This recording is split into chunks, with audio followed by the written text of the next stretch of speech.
Okay, hello, welcome back to LockLab. What I'm going to talk about today is shimming. We're going to use this shim here.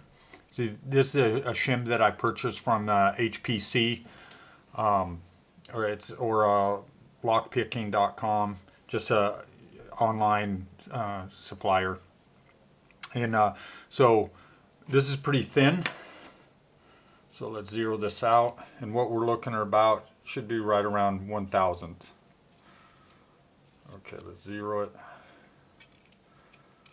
in inches. Yeah, right about just barely over 1,000th.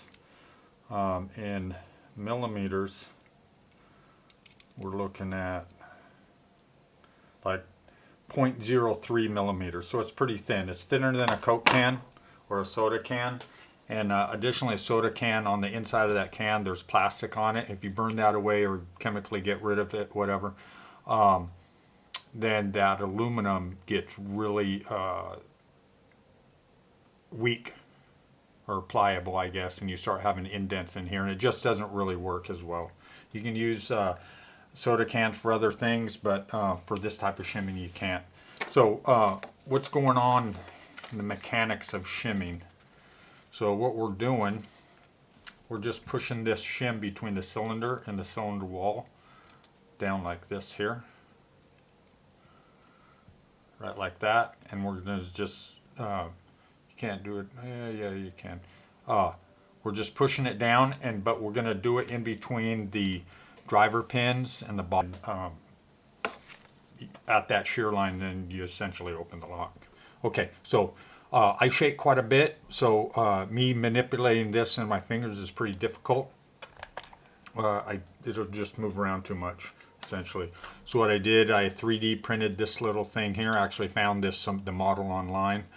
And so what we're going to do, we're going to stick it in here. And all this does is kind of create a handle. And it's just held in there by friction. We're going to see how well this works. Okay. All right, and then that just kind of gives me a handle. All right, so how do you do this? Let's first thing you need to know is whether your lock is shimmable, pin shimmable, I guess. And as you can see, there's no shoulder on this lock here. Okay, unlike this one, like this lock here, there's a very distinct shoulder right there, and that prevents this, among other things, and you can't push this shim down through that gap there. It won't go. Okay, that's why not all, you can't shim all locks. I would say the majority you can't, but some of them you can, and if you can shim them and you're trying to get her open, it's definitely the easier way to go. All right, so let's go ahead and put this in the vise, and we'll get started.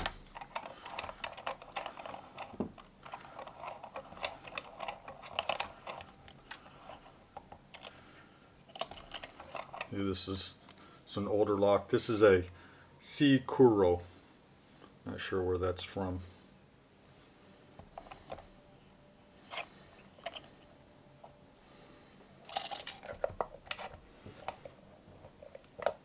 So what we want is, bring this here so you can see it. What we want is so obviously the springs are down here, then you have the driver pins, and then you have the top pins or bottom pins, depending on how it's orientated. Bottom pins, and we're going to insert this right like that. Okay, so right now I've hit the first pin.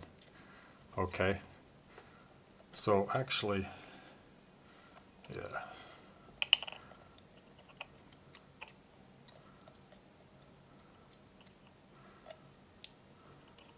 So I've hit the first pin now. So what I'm going to do is I'm going to apply pressure going down as I manipulate each one of the pins.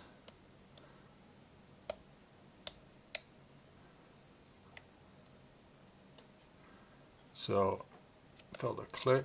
I think I'm still on it though. When they have security pins, it gets a little more difficult. Okay, so what we did is the shim was on the driver pin. We pushed down till the 2 pins met, and then it advanced. Okay, so we got to do this 4 more times.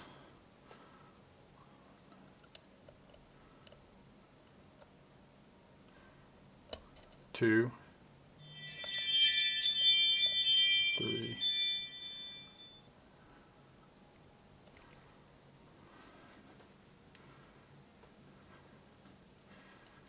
I may be in it.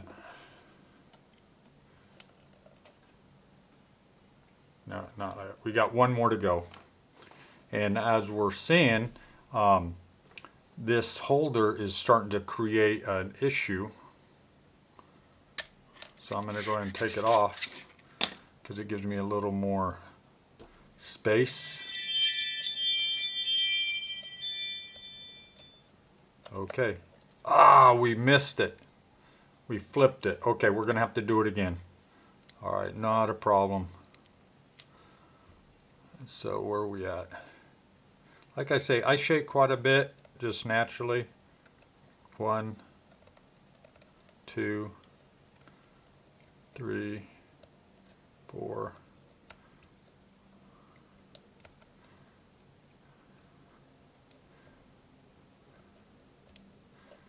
I think that may be 5. All right, let's see if we got it. Boom. Okay, and then,